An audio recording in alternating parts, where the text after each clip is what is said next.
Welcome, everyone, to Conversations, How to Maintain a Healthy and Successful Volunteer-Client Relationship. I am Cheryl Pemberton Graves, Chief Volunteer Officer at Lighthouse Guild. I am your moderator for today's training session.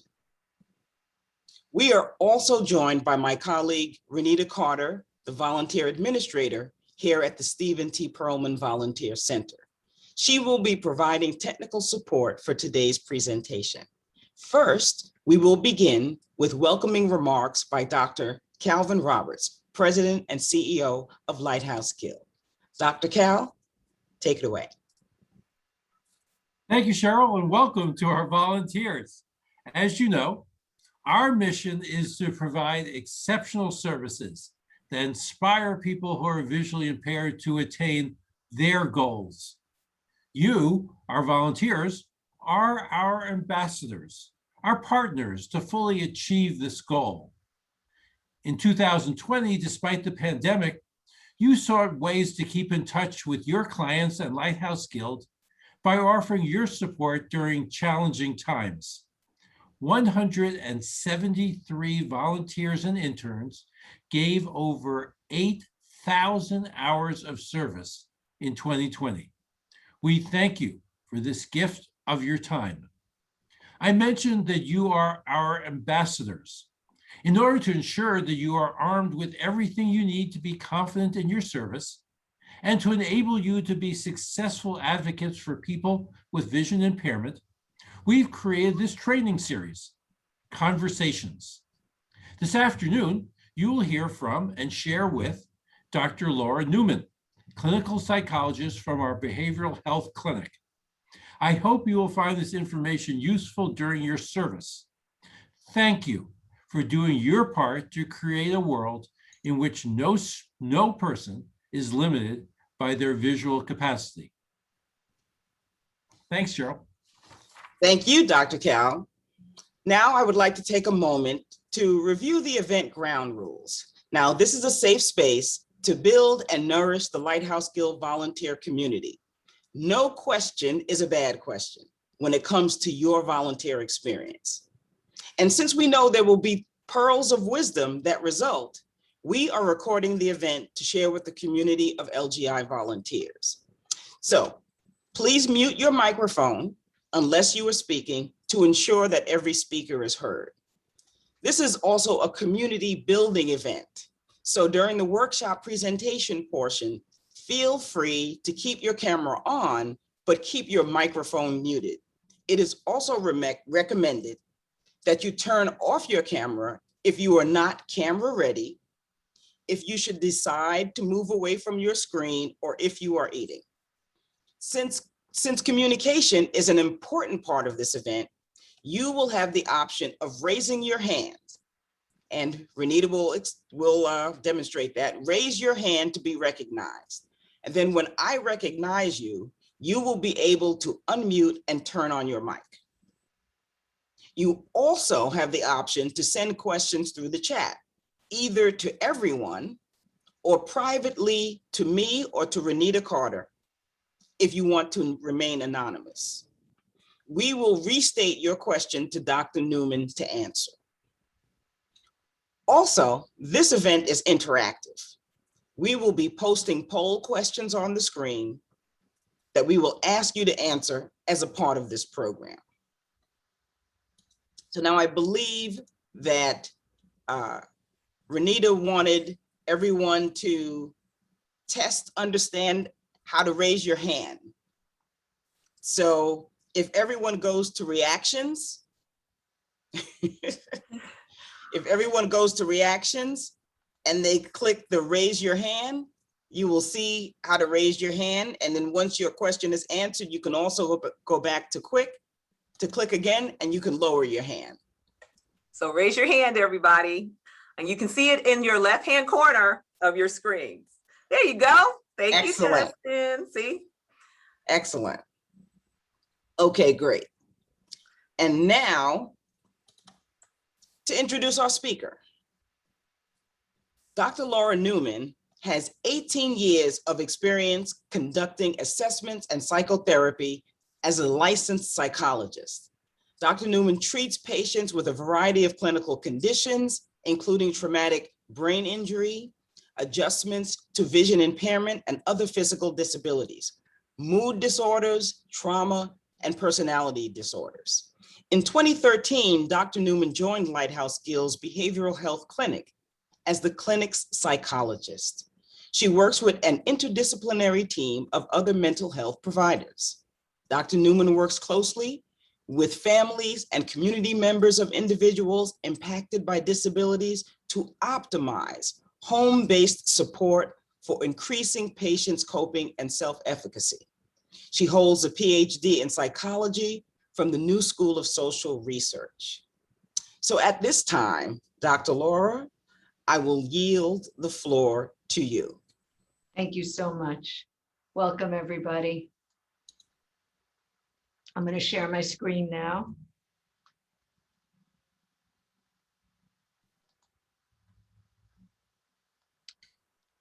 And good.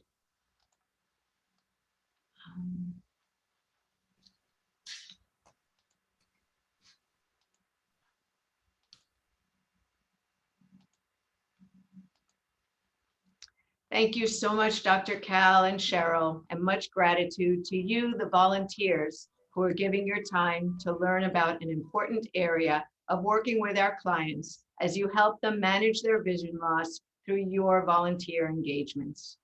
Today's training is on recognizing and responding to client behavioral health concerns. The impact of behavioral health challenges on the blind and low vision community is broad. These impacts are not always attended to, and yet they should be. There are some distinct coping differences between those who have had vision loss for many years or their entire lives and those who are experiencing it now for the first time. But the stressors of living with vision loss exist for most people in the blind and low vision communities.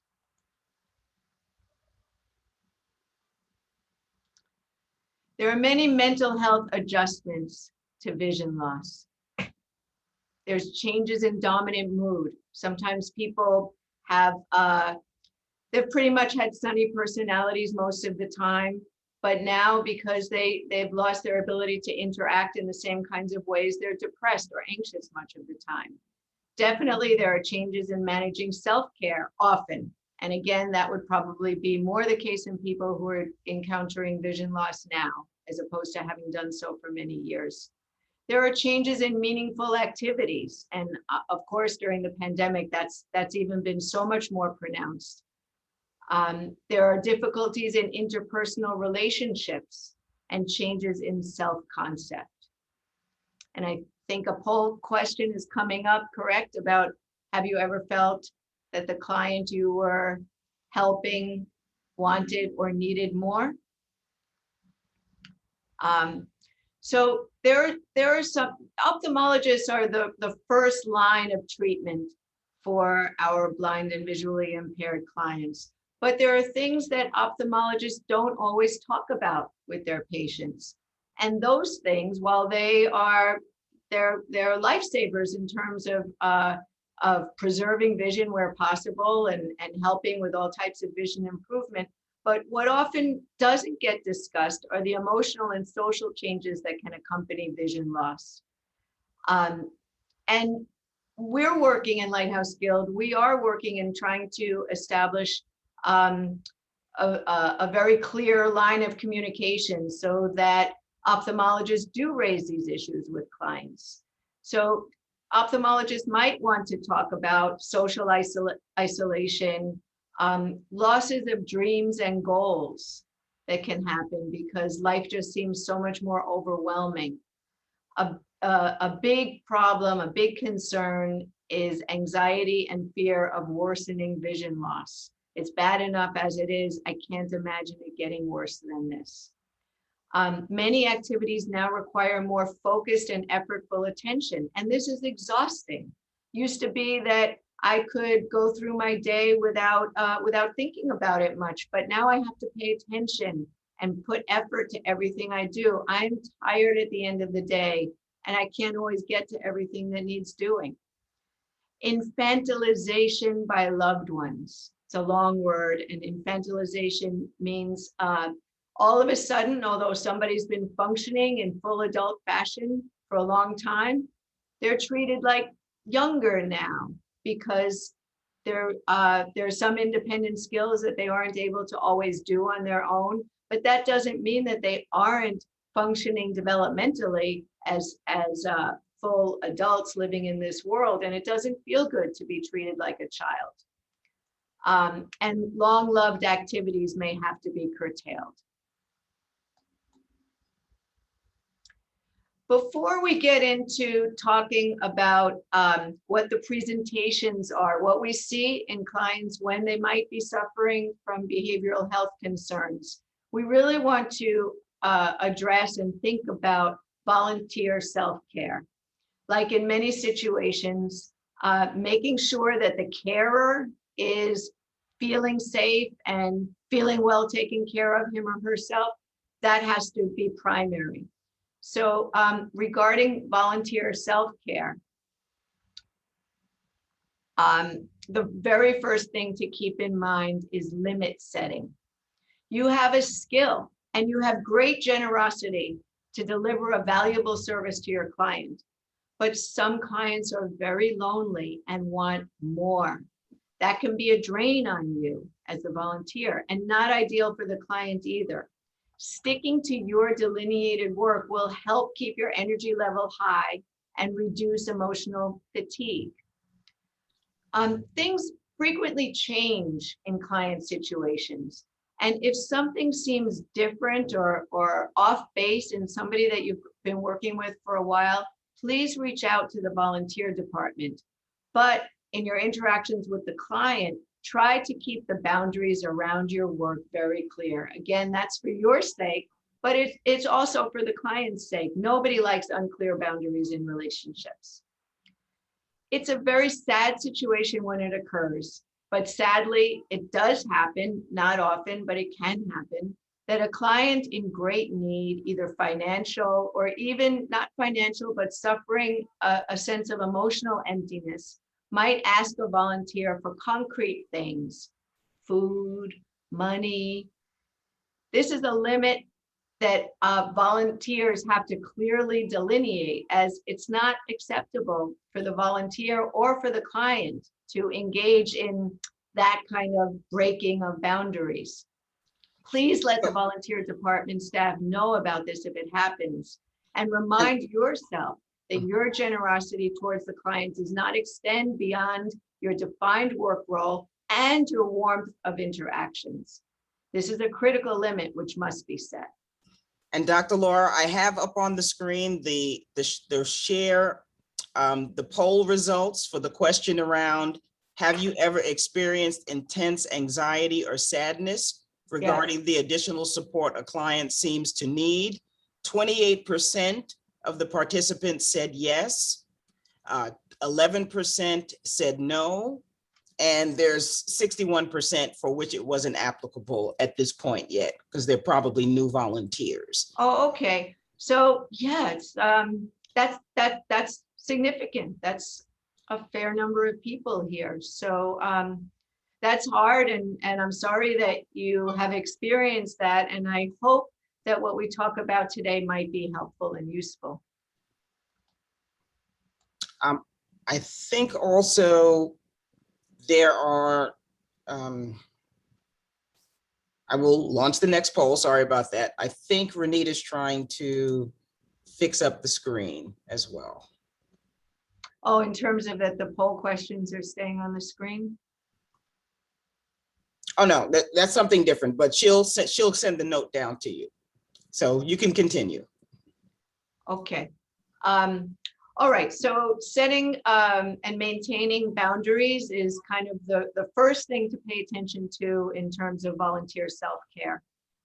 Something else to pay attention to is mindful awareness. So I'm listing 4 practices here, and I'm going to take a moment to go over them because I think they can be very, very useful. Again, I apologize for a lot of the the plant metaphor thinking that I'm using. I noticed it's going to come up a few times in this presentation.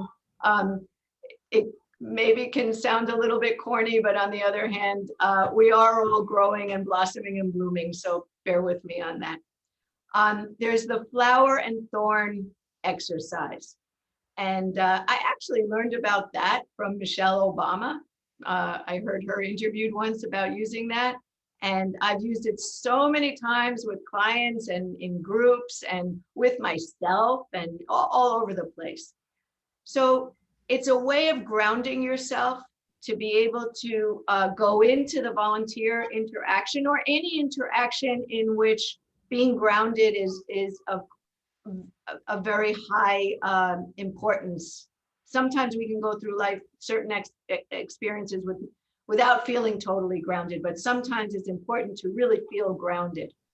So if you're going to have a volunteer meeting, you're going to go visit your client to do your volunteer work one evening.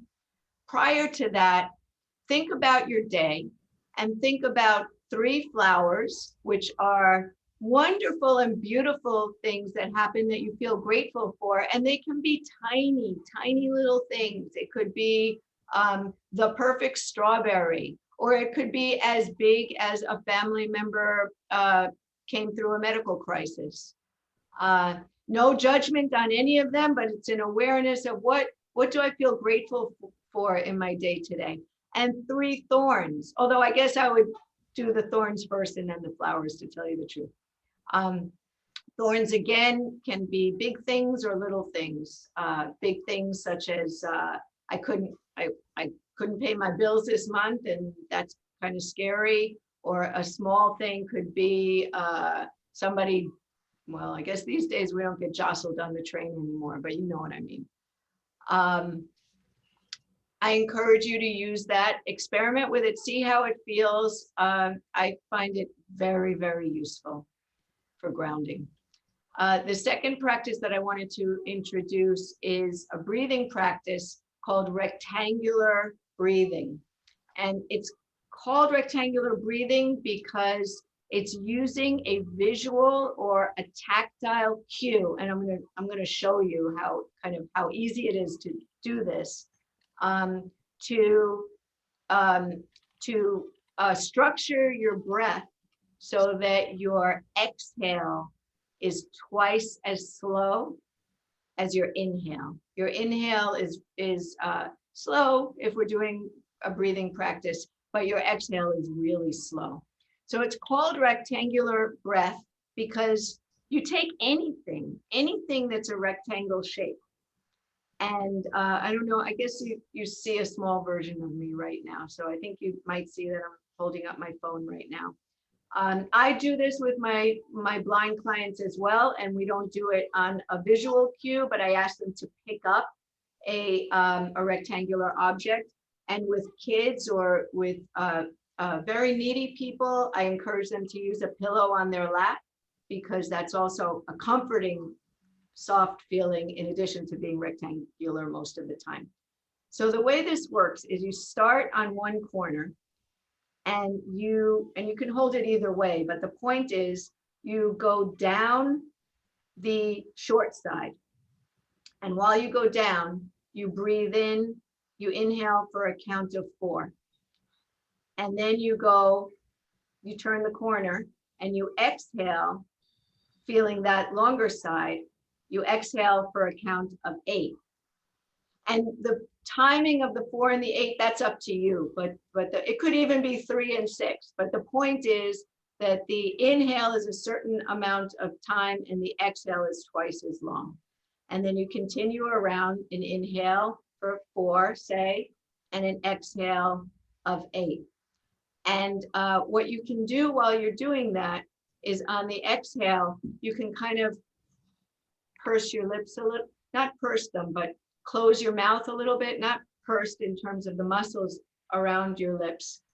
I'll show you. So I can't count and breathe at the same, count out loud and breathe at the same time. So you'll just have to trust me that I'm counting up to 4.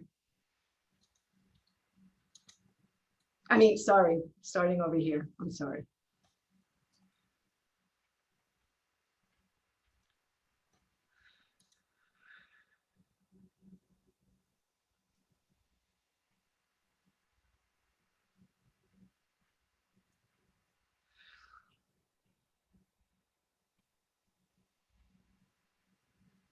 that slowed exhale sends a signal to your brain that we're not in an anxiety producing situation right now. Because when our adrenaline is driving us, like, in ancient times, we were breathing like that from our chest. Similar and fast. Similarly, belly breathing is very important. On belly breathing, you're touching your belly and you're allowing the oxygen when you inhale to inhale into your abdomen. And when you exhale, it exhales through the abdomen. So that would work with the rectangular breathing as well. And these are calming exercises that really work under any situation of potential anxiety or anxiety while it's happening. And then the last thing is notice where tension may be clenched in your body, because we all clench tension in our body muscularly. But if we can have an awareness of where that is, we can release that tension on that slowed exhale. So I encourage you to do that, especially if you have clients who you find challenging to work with in any situation. But to go into the volunteer hour feeling grounded, mindful, and relaxed. And just to report out on the last poll question, has it been challenging to stick to the job you expected to perform with your client? 26% of the participants said yes. Okay. Yeah, so I'll reiterate that, we're identifying some of the ways that it can be difficult. And there are many, but the solution on that is to right away contact the volunteer department staff. There's many problems, but one course of action. So as Cheryl said, there's no outreach that isn't valuable, because it helps you, it helps the client, and it helps Lighthouse Guild.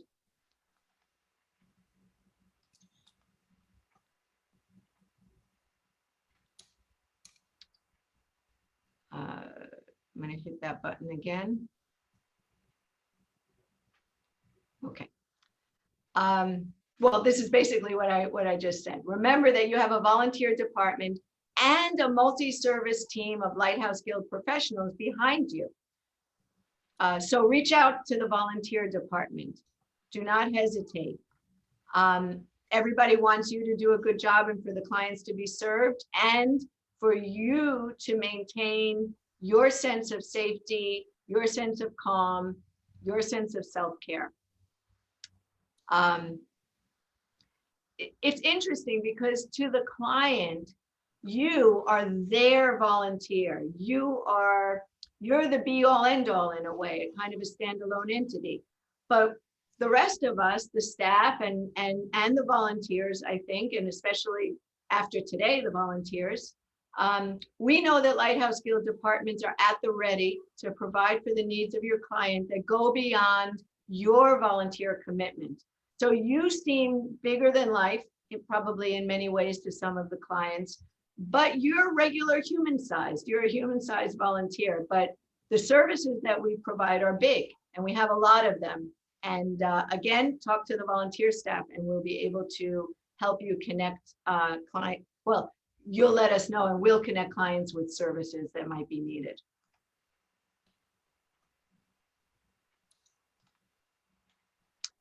Okay, I think I may be picking up on a behavioral health problem in my client, but I'm not sure. So now we're going to talk about identifying behavioral health red flags while serving as a Lighthouse Guild volunteer.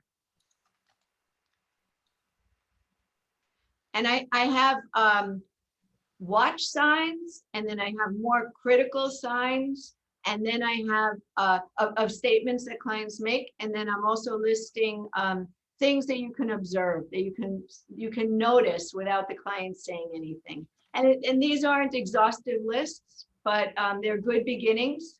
And maybe you all have more that you'd like to share as well when we have a chance to talk a little bit. So, a watch sign. It's not terribly worrisome, but I pay attention. I don't do anything anymore. I don't interact with people much anymore. Life feels empty and boring. And I mean, everybody was saying that during the pandemic. And it was real. And there were many more people connecting with behavioral health services as well. So those are things to pay attention to. If you hear a client say something like that once, maybe it doesn't necessarily mean that behavioral health services would be in order. But if this kind of becomes a theme, even though they aren't so serious, talk to the volunteer staff about that, please. Okay, and here, wait, let me, this next one that we're gonna go to, I'd like to just say in advance that I wanna give a trigger warning on it for severe risk situations. So if there's a reason for you to not wanna hear about severe risk and danger, please please don't listen and don't watch. I forgot what the technical aspects of that are.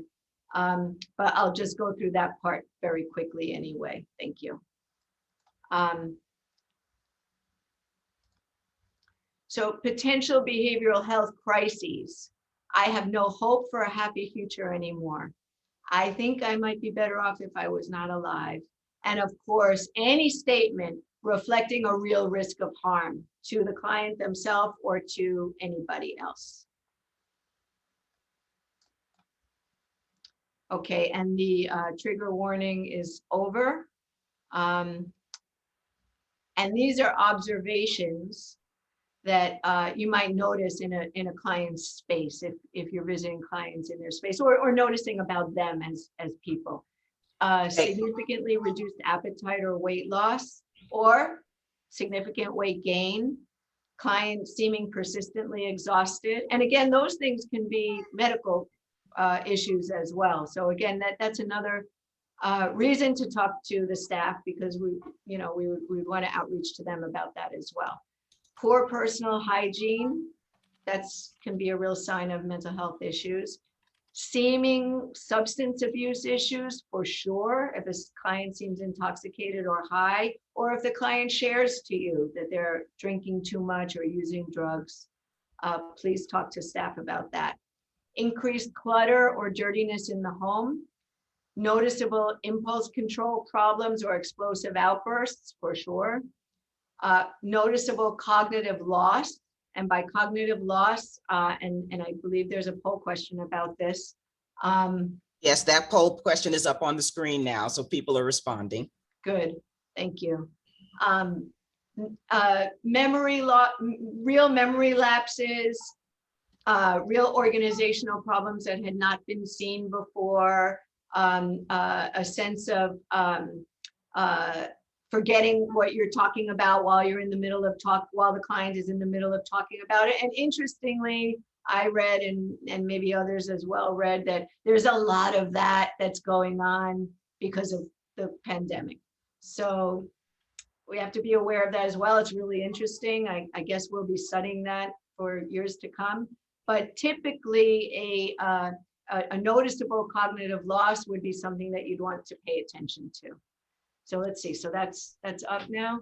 Yes, so I will end the polling, and as it stands now, about 32% of the participants have indicated that they've noticed the client they are helping seem to have cognitive disabilities. Interesting.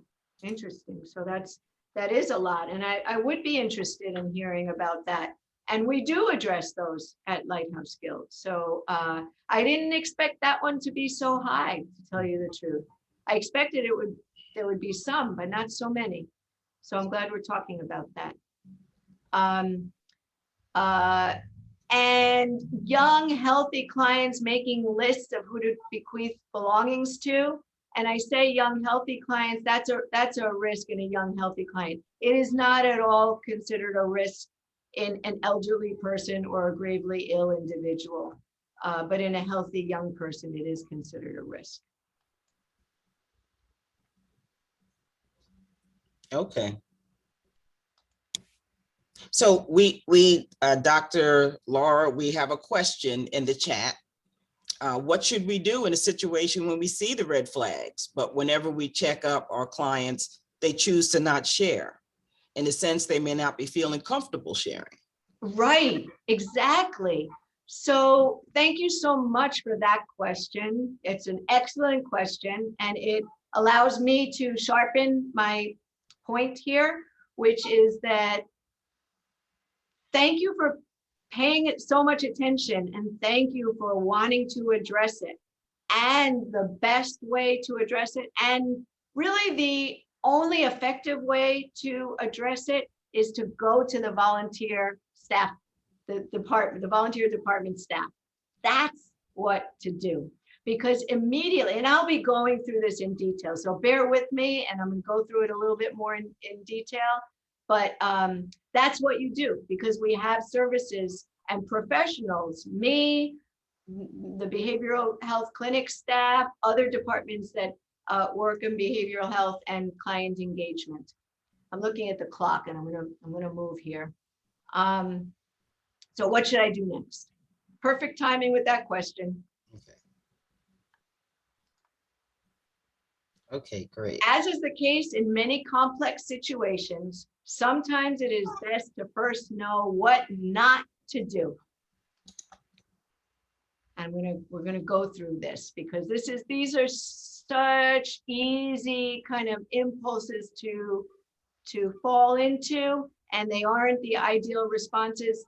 Definitely not for the volunteer, who's there to do a very special and important job, and isn't equipped to deal with real emotional health, psychiatric problems, nor is it ideal for the client. And we have better solutions. So here we go. You may have the wish to jump in to fix a client's problem, even though it's not part of the volunteer experience you provide, because you're moved. And as a caring person, you want to help right away. Or you may feel overwhelmed. And we caring people can also become overwhelmed when you hear about a client's serious problems.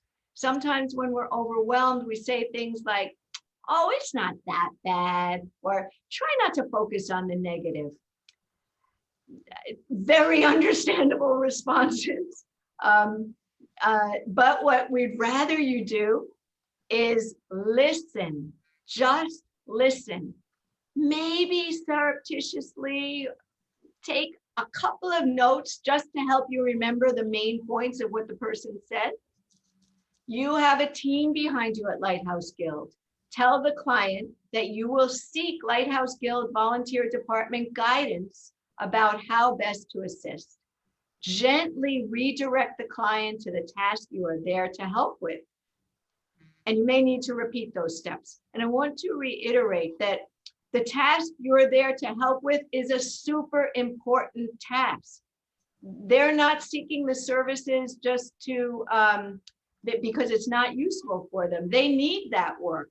And if they get derailed in a direction that the volunteer really isn't prepared to address anyway, then that's time that gets taken away from the work that you do so well and that the client really, really needs.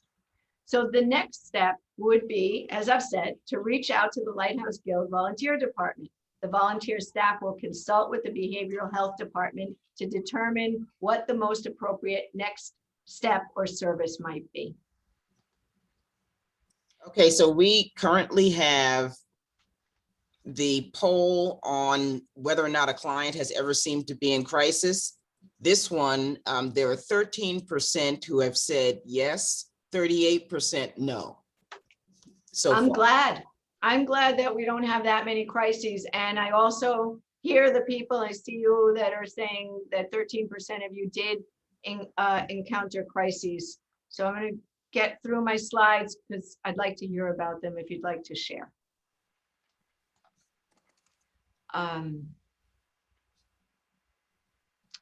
Okay, something I just want to make sure to mention are intersectionalities. There's a real cumulative stress impact of being a member of any marginalized group, but especially of several.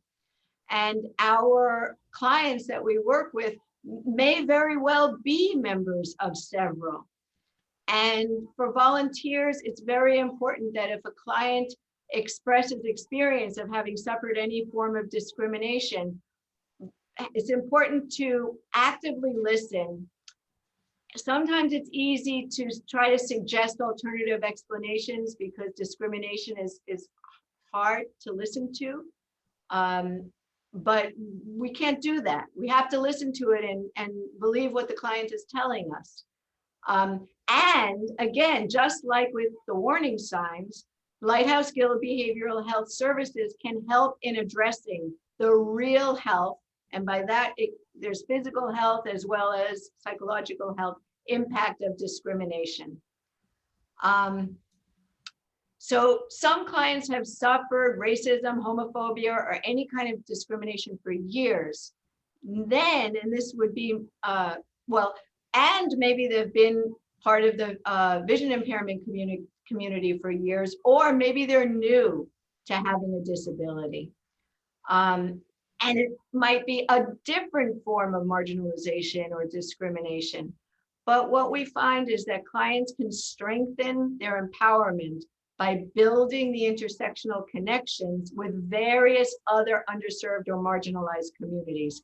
And that strengthens, as I mentioned, client sense of empowerment and validation. So that's just something to keep in mind around intersectionality and discrimination.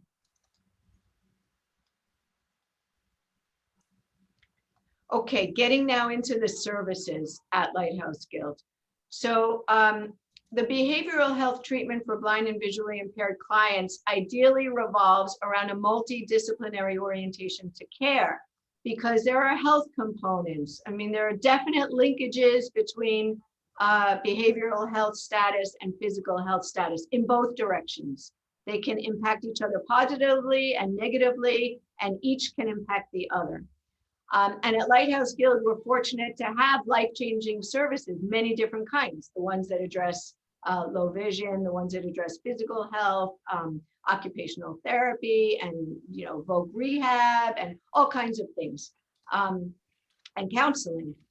But the thing is that with all of these amazingly rich services and valuable services, sometimes patients aren't able to even consider them until they've worked on anxiety, depression, and trauma of vision loss itself. So that's another reason to reach out to the volunteer staff, and connections will be made to link people to services.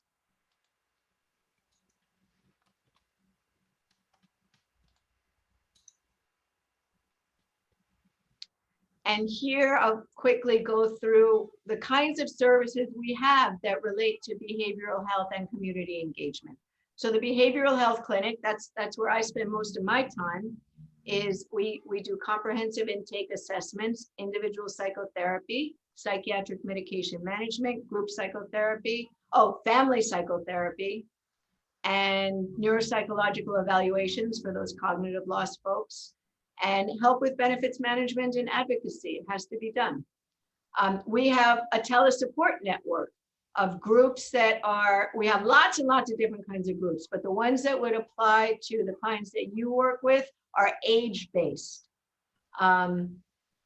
Adolescent, young adults, and middle-aged and older adults. And if you thought a client would benefit from something like that, again, straight to the volunteer department. And we have the Guild Care Day Treatment Program, which has been closed for a year because of the pandemic, but will be reopening soon. I think one of the great points about telesupport is that it's one of those services like coming to get your taxes here that are free. So the clients don't have to worry about, do they have insurance? No, it's a community of people who are going through the same things that the clients are going through. And it's something that's great for them to share. All they have to do is sign up. Absolutely. And on that topic also, for the telesupport group, you don't have to show up those groups that I mentioned, they meet every other week. You don't have to show up every other week. You can tip in when you want. You'll be a responsible group member when you're there, engaged, or you can even just listen, but listen with engagement. But you don't have to make a commitment to come every time. The other services, mental health clinic does require some amount of commitment, though there's flexibility. And Guild Care also some amount of commitment, but with flexibility. So at Lighthouse Guild, we got you. Our volunteers are the blossoms of our tree, but our trunk and our branches are strong. Our roots run deep. We have many experienced and licensed providers on board to meet the needs of our clients while supporting our volunteers to do what each of you does best. Thank you very much. Okay, great. So I've launched the last polling question.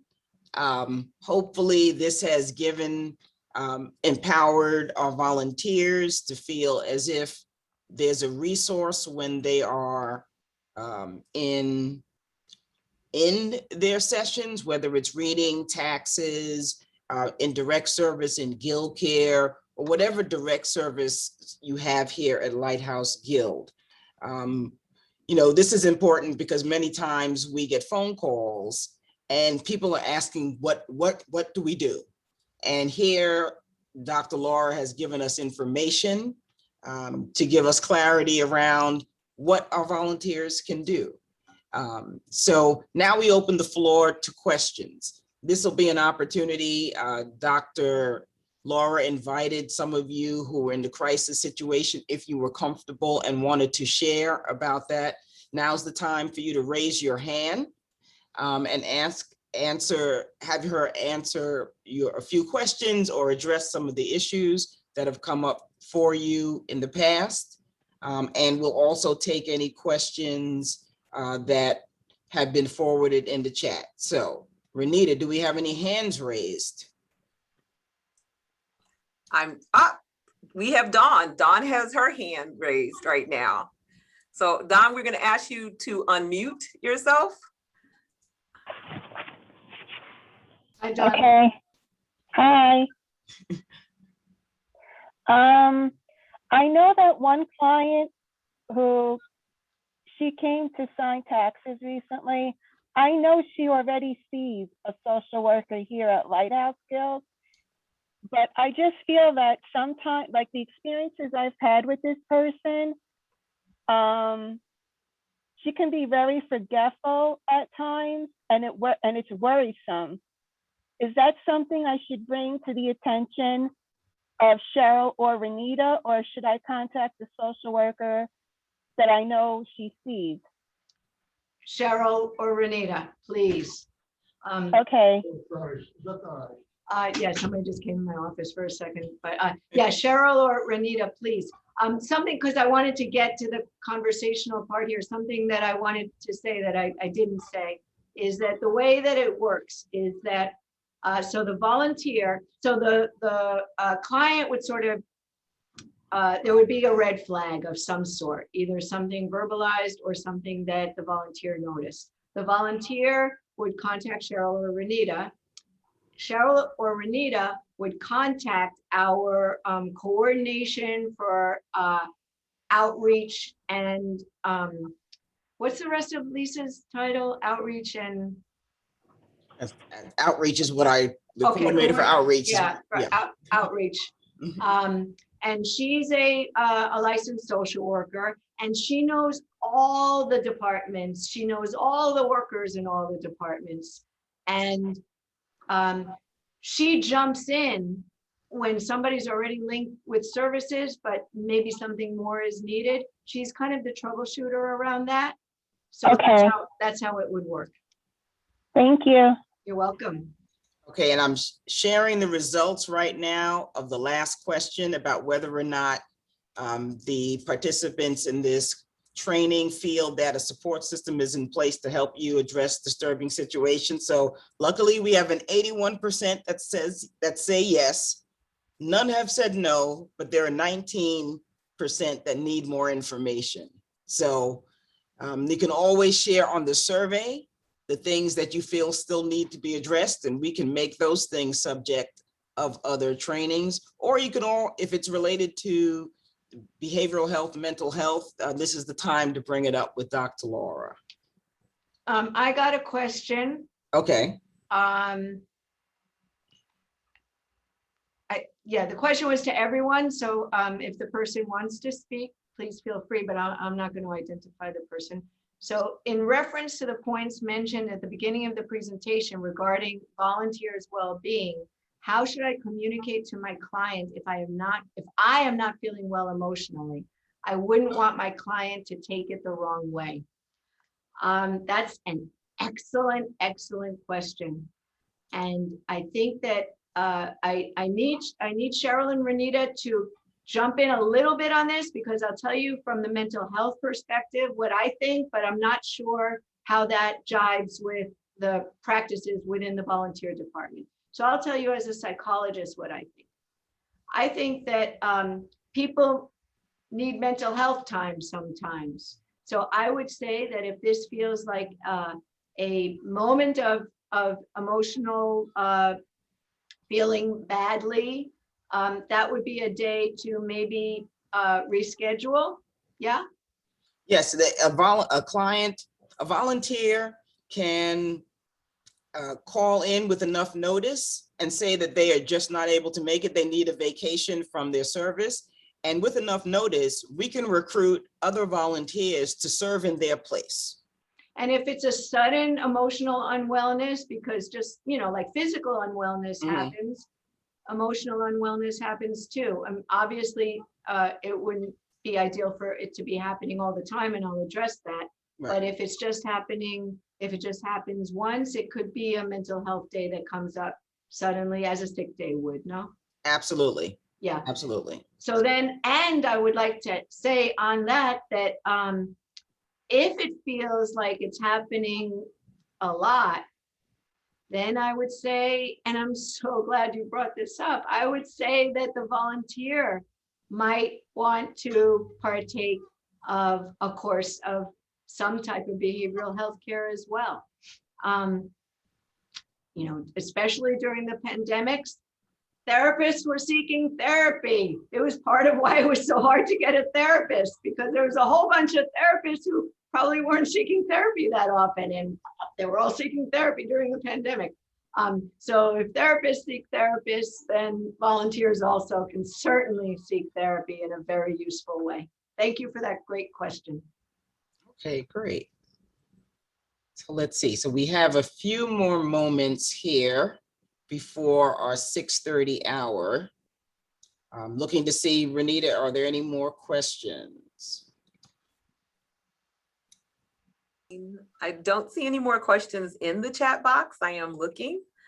I just want to remind people also that we do have a survey at the end of this presentation, and I did put it in the chat. I will put it again before the end of the hour, but you can click on the link and complete the survey for us for this presentation as well. Okay, great. Thank you for that. Also, we had the mention of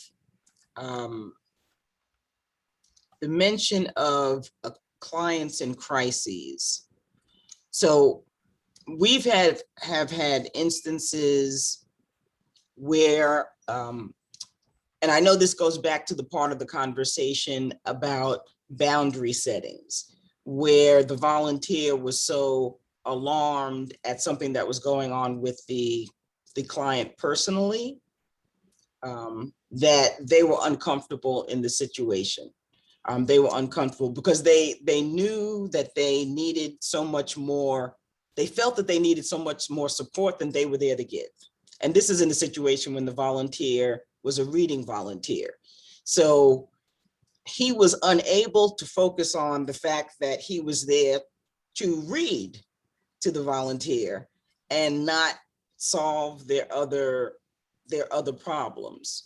So in reiterating some of what you said as it related to boundaries, because this is something that comes up on more than one occasion. The volunteer will call and they will be excited, like this person just really, really, really needs help. How do we provide, the breathing exercises are great, it would be great to have some coaching around how we coach them through that situation as well. And we generally will reiterate the conversation about you're a reader and this is the lane that you're in, and then try to provide other support. I think sometimes that anxiety, when that comes up, is something that I really want volunteers to realize is understandable, but that doesn't mean that they expand their role to try to address this person's other needs. And sometimes people do this. So how do we encourage our volunteers to stay in their lane? I'm reminded of something from my deep past that I'll share because it's kind of funny. When I was an intern in psychology, I was at St. Luke's Hospital, and I was working with children at the time. And it was super exciting, but I was very green. And the kid came in with a lot of anxiety, and the source of the anxiety was difficulty with too much homework. And I said to my supervisor, can't I just help her with her homework? Instead of, like, wouldn't that be what I should do? And of course, I learned since then that, you know, I can help her get a tutor to help her with her homework or something like that. But my job, my lane, was to help her with the anxiety management, not to help her with her homework. So I will go back to what I said, because it's not easy, especially when you feel very empathic and when you are a high energy person. It's not easy to stay in your lane. And it's not helpful to the client, because in reality, we don't know how long the volunteer relationship might or might not go on for. And there are highly trained professionals who can address those needs better. So it's kind of a stress reduction, a momentary stress. Think about, is it a momentary stress reduction for you as the volunteer to let me just get some of this done? Like, let me just do some of her homework for her. And if it's kind of about, like, I got to do something because I'm somebody who does something, and it's not really about the client, then I will just go back and revert to those mindfulness exercises and grounding, because then you'll have a better grasp in the moment of what you're there for and how important it is, and that there's this whole Lighthouse Guild behind you. So you can do something. It's just not a busy thing in the moment, but what you can do is pick up the phone and call Cheryl or Renita. That's what you do. And I'm saying it as if it's easy. I don't think it's easy. I know it's not easy, but grounding and mindfulness and relaxation are the key, because getting caught up in the client's chaos isn't helpful to the client, and it's certainly not helpful to you, even if it feels sort of helpful in the moment. That's kind of a false sense of helpfulness. Right. Well, thank you so much for that feedback, because that is one thing that I think that we see the most. We see clients so drawn into being helpful that they can sometimes overstep those bounds and cause themselves, some stress as well. So do you think that it can, again, it's not an easy shift, but do you think it's a doable pivot to kind of say, like, I have that impulse to, like, do more and get out of my lane, but no, what I'm going to do is I'm going to call Cheryl or Renita. That's what I'm going to do. And exhale a little bit upon making that call. Absolutely. Still taking action, but you're taking a different action. Right, exactly. Right. That's going to get someone the help that they need, or definitely on that road. Okay, no, this has been fantastic. I've learned so much. Thank you so much, Dr. Laura, for your time. Seeing no final questions, we will be able to end on time, but what a wealth of information you've provided for us. I feel empowered. I hope you, my fellow volunteers, do as well. Once again, The Stephen T. Perlman Volunteer Center is here to support you during your volunteer journey. So we have provided the link to the event survey in the chat. Please click on it now. We value your feedback and we will use it to determine the next training curriculum. So thanks again for participating in this installation of Conversations, How to Maintain a Healthy and Successful Volunteer-Client Relationship. We remind you about our podcast on Tech and Vision, hosted by our very own Dr. Calvin Roberts, to hear the latest on how technology can make life better for people with vision loss. Thank you to my team, Renita Carter and Dahlia, for helping today for this event. And thank you once again to Dr. Cal and Dr. Laura. Thank you, everyone, and enjoy the rest of your evening. Thank you. Thank you. Everyone should try to find this podcast.